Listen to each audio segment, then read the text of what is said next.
You may have heard a name in the intro, Josh Dowling, and you're thinking, who's this fella? Well, he's new to Car Advice, and he's sitting with us at the panel right now. Welcome to the Car Advice podcast for the first time, Josh. Hey, guys. Hello, mate. Josh. How long have you Mate? been? How long have you been at Car Advice now? Since December. So December. So we're good 3-4 months in, and still not on He's the podcast. still here. Has he made himself unavailable, Mandy? Is the question I'd like answered, or have you not asked him? I have enough. Oh, good. There it is. Okay, good, excellent. Yeah, we'll write Mate, you that down. can't get a word out of him. He's here at 7 o'clock or whatever, riding that push 16 bike. stories. He's on those keyboards. Yep. 16 stories a day, making us look bad. 10,000 words a day. Exactly. Yep. As a two-finger typer. Yeah, it's unbelievable. That's good stuff, isn't it? We're talking as if he's not here. It's hilarious. Josh, you got to drive a very special Ford Falcon this week. Tell us more. Yeah, so this is a car that I think will attract a lot of interest. And effectively, it's been built by the same engineers who worked at Ford Performance Vehicles for the last 10, 20 years. So they know the car backwards. They developed the Miami V8 engine, which is the supercharged V8. It's a bit of you, Tony, I reckon. Yeah.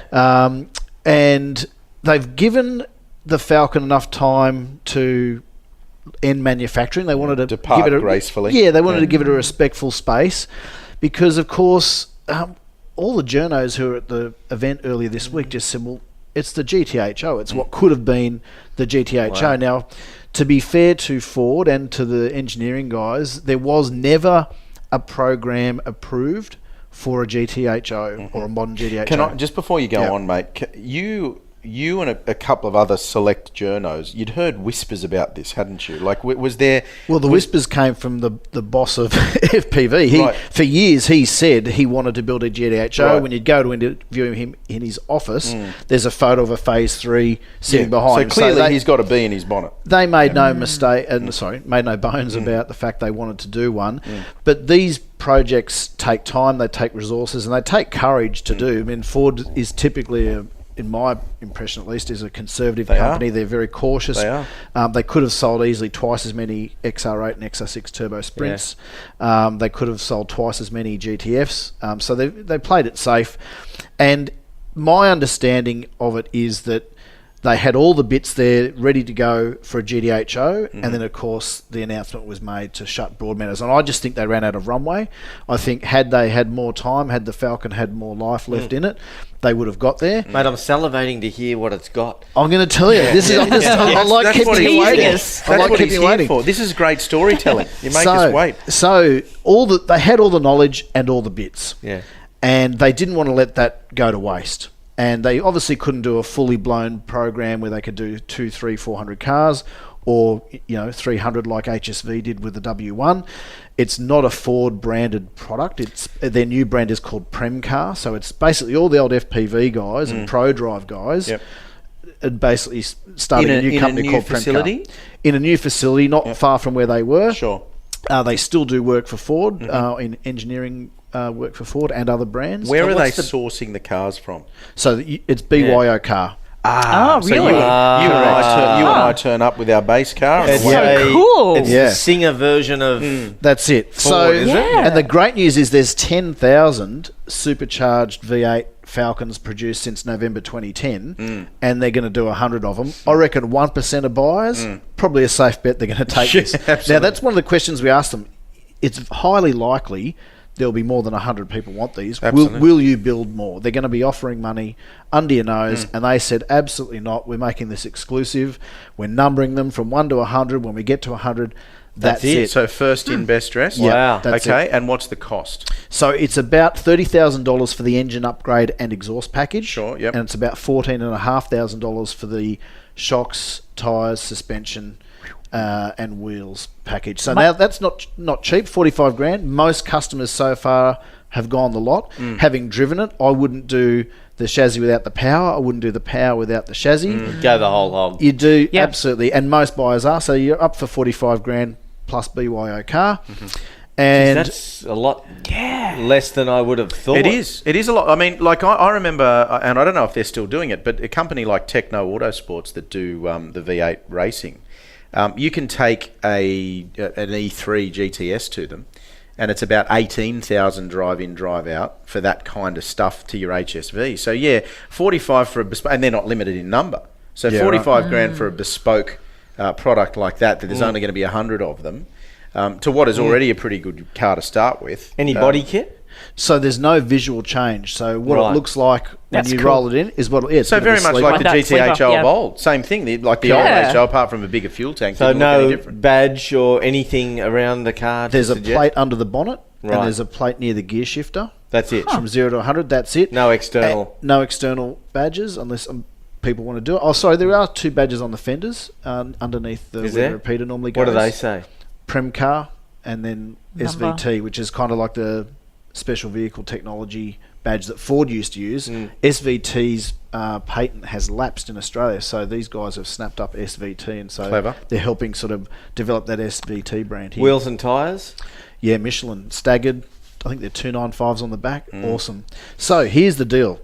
It looks like whatever your car normally looks like, but the engineering is done by the people who built the engine. The chassis is done by the people who worked on that chassis, but they're not encumbered by having to meet the requirements of Ford Global engineering restrictions. I won't say standards because their standards are very high. So this car meets Australian design rules. This car meets durability standards, but it doesn't have to meet other things, like it's got to be able to go over a gutter or a speed bump and not scrape the bumper. So it sits about 30 mil lower. The power is phenomenal. 30 mil, that's a fairly... It's dropped. That's a nice drop. Yeah. Now, here's the other thing. They finally answered the question we've been dying to know about how much power was left in reserve of this Miami V8. Because everyone said, it's not enough. And it's got a water-to-air intercooler, and it's a much better cooled engine. But they've managed to get... So I think the peak output was 351 kilowatts with the GTF. That's about right, A bit less for the Sprints. So they've extracted 483 kilowatts. 753 newton meters. Whoa. Where do I sign? That's 650 horsepower in the old money. And as John Bowe described it, he said that's more power than a V8 supercar. It is. That's insane. Clearly more, yeah. How did it drive? Did you get behind the wheel? We did. We had a burn. And what's staggering is they said some customers, want more kilowatts. They want a round number because 483 and 753 does it. I reckon I made it about 200 meters, and I thought, nope, that's about it. You do not need one more kilowatt. That's about it. Wow. And because you're getting in at journalist after journalist, and I wasn't sure if the previous guy was brave enough to turn the traction control off. I stopped after the second corner and thought, you know what? I'm just going to make sure the traction's on. Yes. I do not want to go around here by myself. I do want the electronic nanny. So it is nuts. It pins your ears back. We did do a 0 to 100 time. We were the only outlet to bring a V-box along. So I stuck a V-box to the windscreen. And bearing in mind, you can get heat Could you launch it? Oh, well, launch control. Wait for the story, Tony. I'm about to tell you. My bad. Stick around. My bad. He's here all week trying to So did a cool down lap, get some air through it. Did one launch, way too much. Did a second launch, way too much. Got it right the third time. And it basically, the only way you can launch it without lighting them up is around the 2,000 RPM. If you go to 3, you're just making 11s everywhere. So the best we could get out of it was a 5 neat, which I'm told one other media outlet also got. That's out of a 6-speed manual. I think the 6-speed auto would be a smidgen quicker. Now, that's not a fair reflection of how brutally quick this car is, because it's losing time in that 0 to 60, just trying to get that power to the ground. Once this thing's rolling, I mean, it's AMG quick. I mean, it is really quick. It dwarfs power-wise the most powerful HSV, doesn't it? It was certainly power-wise, not torque-wise, certainly power-wise. Yeah. And 483 is... That's a lot. World-class supercar territory. But here's the big thing, just in case there is anyone listening who's thinking about whether to get one of these packages and whether they're umming and ahhing about the chassis package, I would not own this car without the chassis package. You definitely need power, isn't it? You definitely need a tie down. It's got Michelin Pilot Sport Cup 2s. What width are they though? 295 on the rear, and I can't remember what it is on the front.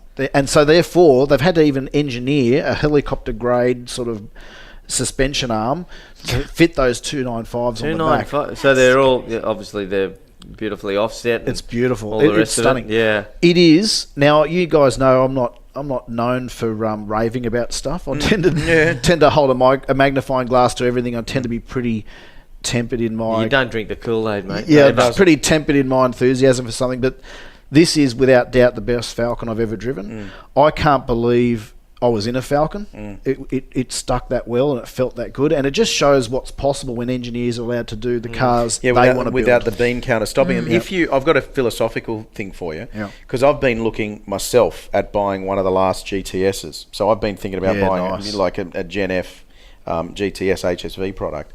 If you had that as one of the last V8 Commodores or this as a V8 Falcon, which product do you buy?